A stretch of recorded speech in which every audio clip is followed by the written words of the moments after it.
പ്രിയപ്പെട്ടവരെ,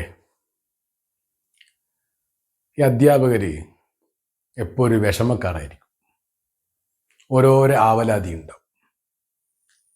രക്ഷിതാക്കൾ വിളിക്കൂ, സ്കൂളിൽ തന്നെ ഓരോ പ്രശ്നങ്ങൾ, വെക്കേഷൻ ഒന്നും ഉണ്ടാവില്ല, കുട്ടികളെപ്പെടുത്തും തന്നെയായിരിക്കും. ഒരു വിഷമം തന്നെ. തിരയടങ്ങിയിട്ട് മുങ്ങോനാവില്ല എന്ന് പറഞ്ഞ പോലെ പിരിയുന്നത് വരെ ഇതിൻ്റെ പ്രയാസം ഉണ്ടാവും. ഇതൊക്കെ തീർത്തിട്ട് ക്ലാസ്സിൽ പോകാൻ നോക്കുമ്പോഴായിരിക്കും പിന്നെയും വിളി. എൻ്റെ മോളുണ്ട്, ബസ് കിട്ടിയിട്ട് റോഡുമ്മൽ നിൽക്കുന്നു, ഒന്ന് വേഗം വന്ന് കൂട്ടണേ. അതിന് ആളെ സെറ്റാക്കിക്കൊണ്ടിരിക്കുമ്പോഴായിരിക്കും മറ്റൊരു വിളി, ഉച്ചക്കഞ്ഞിന്ന്. മാഷേ, ഗ്യാസ് തീർന്നിക്കേ. ഇങ്ങനെ പോകുന്നു. ഭിന്നശേഷിൻ്റെ ഒരു പ്രശ്നം വല്ലാതുണ്ട്. അതൊരു മൊരണിയാണ്. ഈ വിറകീറുന്നാക്കാറെല്ലാം പറയുന്നാക്കാം, മൊരണി, അത് കീറുവാനാവില്ല. ഇത്ര കൊല്ല ഇങ്ങനെ കിടക്കുന്നു. അതിൻ്റെ പേരിൽ ഓരോ പ്രശ്നങ്ങൾ. ശമ്പളം ഇല്ലാത്തവർ, ഡെയിലി വേസ് കിട്ടാത്തവർ.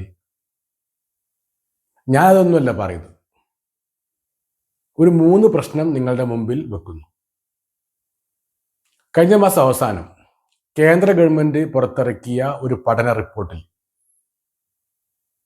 വളരെ പ്രധാനപ്പെട്ട ഒരു കാര്യം പറയുന്നു.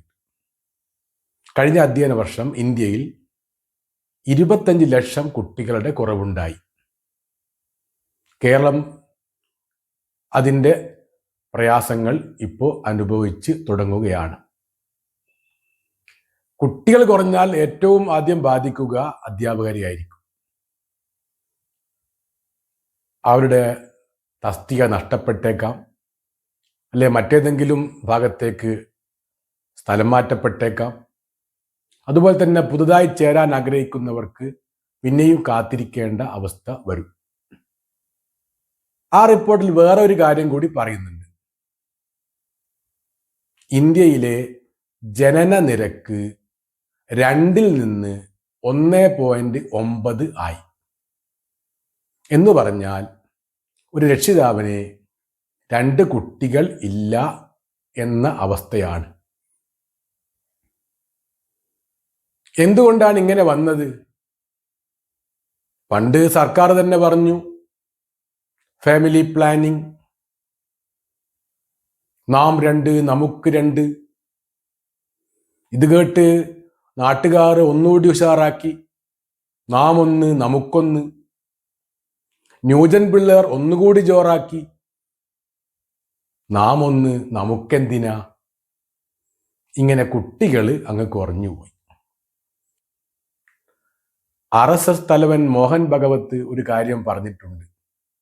ഒരു കുടുംബത്തിന് 3 കുട്ടികളെങ്കിലും വേണം, അല്ലെങ്കിൽ സമൂഹം നശിച്ചു പോകുമെന്ന്. സത്യമാണത്. രണ്ടാമത്തെ പ്രശ്നം സുപ്രീം കോടതി വിധിയാണ്. ടെറ്റില്ലാത്തവർ ഇനി സ്കൂളിൽ വേണ്ട. 5 കൊല്ലം സർവീസ് ഉള്ളവർക്കെല്ലാം ഇനി ടെറ്റ് വേണം. 2 കൊല്ലം കൊണ്ട് ടെറ്റ് എഴുതി പാസ്സാകണം, അല്ലെങ്കിൽ പുറത്തു പോകേണ്ടി വരും. ഭിന്നശേഷിയുണ്ട്, മറ്റ് പ്രശ്നങ്ങളുണ്ട്. അതിനോടൊപ്പമാണ് അധ്യാപക സമൂഹത്തെ ആകെ ആശങ്കപ്പെടുത്തുന്ന സുപ്രീം കോടതി വിധി കൂടി ഉണ്ടായിരിക്കുന്നത്. ഈ വിധിക്കെതിരെ അപ്പീൽ നൽകുമെന്ന് നമ്മുടെ മന്ത്രി ശിവൻകുട്ടി കഴിഞ്ഞ ദിവസം പറയുകയുണ്ടായി. അതേതായാലും നല്ല കാര്യം. അതിനോടൊപ്പം ചേർത്ത് വായിക്കേണ്ട ഒരു കാര്യം കൂടി കഴിഞ്ഞ ദിവസം ഉണ്ടായി. നമ്മുടെ വിദ്യാഭ്യാസ മന്ത്രി ശിവൻകുട്ടി തന്നെയാണ് ഈ ഒരു കാര്യം പറഞ്ഞത്. അദ്ദേഹം പറഞ്ഞു, പ്രിൻസിപ്പൽമാർക്ക് ഉള്ളതുപോലെ കോൺഫിഡൻഷ്യൽ റിപ്പോർട്ട് സാധാരണ അധ്യാപകർക്കും നടപ്പാക്കും. എന്താണ് ഈ സംഗതി? നിങ്ങളുടെ മേന്മകൾ എന്തൊക്കെ, അധ്യാപകരുടെ വീഴ്ചകൾ എന്തൊക്കെ, അവർ കൃത്യസമയത്ത് സ്കൂളിൽ വരുന്നുണ്ടോ, ക്ലാസുകളിലും ക്ലസ്റ്ററുകളിലും ഹാജരാകുന്നുണ്ടോ, മൂല്യനിർണയത്തിൽ നിന്ന് വിട്ടു നിൽക്കുന്നുണ്ടോ, ഇങ്ങനെയുള്ള കാര്യങ്ങൾ എഴുതി തയ്യാറാക്കി മേലോട്ട് കൊടുക്കണം എന്നാണ് മന്ത്രി പറഞ്ഞതിൽ നിന്ന് നമുക്ക് മനസ്സിലാവുന്നത്. പക്ഷേ മന്ത്രി പറഞ്ഞിട്ടുണ്ട്, സംഘടനാ ഭാരവാഹികളോട് ആലോചിച്ച് മാത്രമേ ഈ ഒരു തീരുമാനം എടുക്കൂ എന്ന് പറഞ്ഞിട്ടുണ്ട്. അതും ഏതായാലും നന്നായി.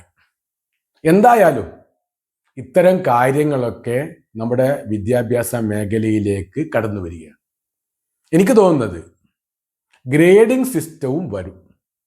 ഇപ്പോൾ അത് കുട്ടികൾക്ക് മാത്രമേ ഉള്ളൂ. അധ്യാപകർക്കും ഗ്രേഡിംഗ് സിസ്റ്റം വന്നേക്കാം. ABCD. അപ്പോൾ എ ഗ്രേഡ് കിട്ടിയ അധ്യാപകൻ, അധ്യാപിക, C കിട്ടിയവൻ, D കിട്ടിയവൻ, ഇങ്ങനെ തരംതിരിവ് വെക്കുകയും പ്രമോഷന് വേണ്ടി ഇതൊക്കെ പരിഗണിക്കുകയും ചെയ്യുന്ന ഒരു രീതിയിലേക്കായിരിക്കും നമ്മുടെ വിദ്യാഭ്യാസ വകുപ്പ് നീങ്ങുന്നത്. ഇതൊക്കെ പ്രമോഷന് വേണ്ടി പരിഗണിക്കുമെന്നാണ് മന്ത്രി വ്യക്തമാക്കിയിട്ടുള്ളത്.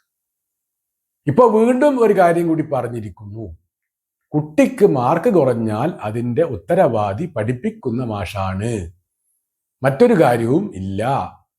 അയാളുടെ സാഹചര്യങ്ങളോ അയാൾ വീട്ടിൽ നിന്ന് പഠിക്കുന്നുണ്ടോ മറ്റെന്തെങ്കിലും പ്രയാസങ്ങളുണ്ടോ എന്നൊന്നും നോക്കേണ്ടതില്ല. അത് പഠിപ്പിക്കുന്ന അധ്യാപകൻ ആയിരിക്കും എന്നാണ് മന്ത്രി പറയുന്നത്. ഇനി നമുക്ക് ബേജാറായി തുടങ്ങാം എന്നാണ് ഈ ഒരു കാര്യത്തിൽ എനിക്ക് പറയാനുള്ളത്. നന്ദി, നമസ്കാരം.